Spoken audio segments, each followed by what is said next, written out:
5, 4, 3, 2, 1, 0.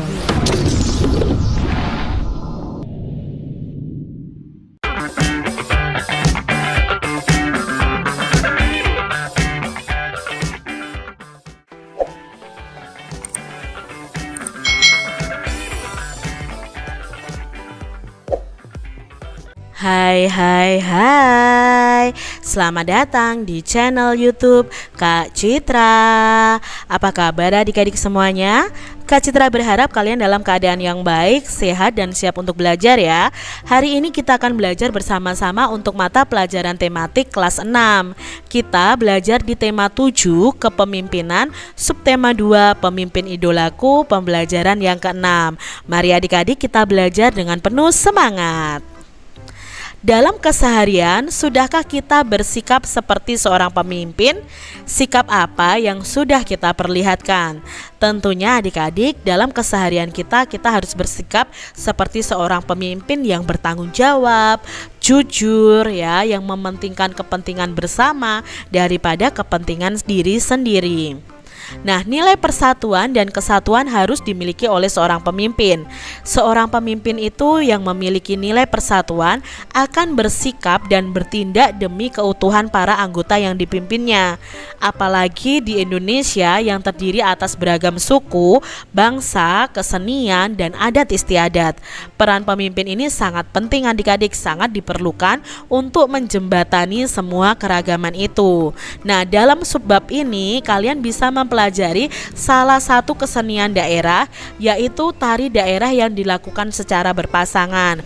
Coba adik-adik kalian bisa berlatih salah satu tarian daerah dengan teman kalian ya. Kalian bisa cari di YouTube, itu banyak sekali tentang tarian daerah yang berpasangan. Nah, kalian bisa berlatih, nanti kalian bisa pertunjukan mungkin saat acara kelulusan atau perpisahan ketika kalian nanti akan lulus SD ya. Nah, kalian bisa praktekkan itu bersama dengan teman-teman kalian. Adik-adik, tulislah salah satu pemimpin yang kamu kenal, lalu sebutkan nilai-nilai kepemimpinan yang dimiliki paling sedikit 3. Lalu contoh kegiatannya serta manfaatnya bagi orang-orang di sekitar. Kalian bisa membuat flyer itu seperti ini tentang kepemimpinan. Nah, di sini contoh kepemimpinan yang baik Kak Citra ambil dari Pak Lurah misalnya. Oh, contoh kepemimpinan beliau yang baik apa? Seorang lurah itu mampu bekerja sama dengan perangkat lainnya. Seorang kepala rumah sakit yang mampu memahami permasalahan bawahannya. Nah, di sini ada lurah, ada kepala rumah sakit juga. Nah, bukan contoh kepemimpinan yang baik itu apa? Seseorang pemimpin yang hanya bisa memerintah dan memberikan tugas saja. Pemimpin yang tidak mengenal pendapat orang lain. Lalu di sini ciri-ciri pemimpin yang baik bagaimana? Memiliki nilai melayani, disiplin, rendah hati, dan bekerja sama, sepenuh hati, mau terus belajar dari siapa saja, memikirkan kepentingan orang lain, dan berkomunikasi dengan baik. Lalu kepemimpinan yang tidak baiknya apa? Kepemimpinan yang mampu membawa pengikutnya mencapai kepemimpinan yang baiknya adalah, kepemimpinan yang baik itu mampu membawa pengikutnya mencapai suatu tujuan tertentu. Pemimpin tidak akan pernah bisa mencapai tujuan apabila tidak bisa bekerja sama. Contoh lainnya di sini Kak Citra ambil kepala sekolah. Nah, kepala sekolah ini contoh kepemimpinan baiknya apa? Kepala sekolah selalu peduli akan kesulitan guru dan murid-murid di sekolahnya. Lalu contoh kepemimpinan yang baik kedua adalah seorang dokter yang selalu telaten dan sabar mendengarkan keluhan sakit dari pasiennya. Contoh kepemimpinan yang kurang baik. Nah, kepemimpinan yang kurang baik itu pemimpin yang merasa dirinya paling benar, paling berkuasa, tidak mau menerima nasihat, tidak bisa menghargai pendapat orang lain, hanya bisa memerintah dan tanpa peduli dengan bawahannya. Lalu ciri-ciri kepemimpinan yang baik itu bagaimana? Ya, rela berkorban, ada nilai keteladanan, disiplin, kerja keras, pantang menyerah, mendahulukan kepentingan bersama. Nah, berarti di sini pengertian kepemimpinan yang baik itu, kepemimpinan yang baik adalah kemauan dalam diri seseorang untuk bisa memengaruhi orang lain untuk mencapai suatu tujuan. Nah, ini diambil dari mikirbae.com. Adik-adik, kalian tuliskan berbagai kegiatan yang menunjukkan nilai-nilai persatuan dan kesatuan. Paling tidak kalian tuliskan 5 jenis kegiatannya.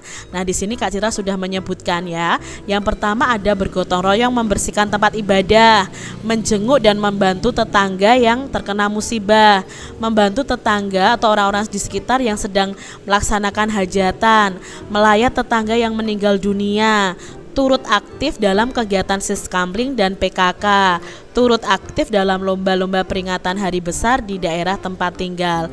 Nah, ini yang kegiatan yang menunjukkan nilai-nilai persatuan dan kesatuan. Tuliskan 3 cara untuk menjaga persatuan dan kesatuan. Yang pertama, tidak membeda-bedakan latar belakang ekonomi, sosial, dan budaya saat berteman. Menghormati perbedaan suku, agama, ras, maupun golongan yang ada. Mempelajari adat dan kesenian sendiri, dan juga mempelajari adat dan kesenian dari daerah lain atau suku lain. Suka menolong orang lain tanpa memandang latar belakang mereka. Menghormati orang yang lebih tua dan menjaga atau melindungi yang lebih muda, menghormati hak-hak orang lain, serta melaksanakan kewajiban diri sendiri. Itu tadi ya cara menjaga kesatuan dan persatuan. Apa keunikan dari tari Zapin yang berasal dari Aceh yang kita pelajari pada pembelajaran sebelumnya? Nah, keunikannya adalah gerakan kaki penari yang sangat cepat mengikuti irama pukulan pada gendang yang disebut dengan marwas. Nah, tarian ini mengutamakan kesatuan gerakan cepat. Dengan adanya kerjasama dan kesatuan gerakan tari yang cepat menciptakan gerakan-gerakan yang sangat indah adik-adik. Bagaimana sikapmu jika pada saat berdiskusi ada perbedaan pendapat dengan temanmu? Nah, jika ada perbedaan pendapat, kita harus memberikan kesempatan teman kita berpendapat tanpa menyela. Kita harus tetap sabar menunggu giliran untuk berpendapat, tidak memusuhi teman kita yang berbeda pendapat. Harus tetap rukun, harus tetap bersatu. Demikian tadi adik-adik pembahasan kita di tema 7, subtema 2, pembelajaran yang ke-6. Semoga video pembelajaran ini bermanfaat untuk adik-adik semuanya, dan sampai jumpa lagi di video pembelajaran Kak Citra selanjutnya. Tuhan memberkati. Jangan lupa tekan tombol subscribe, lalu tekan loncengnya, tekan juga tombol like, lalu share ke media sosial kalian. Jangan lupa untuk ikuti media sosial Kak Citra. Terima kasih.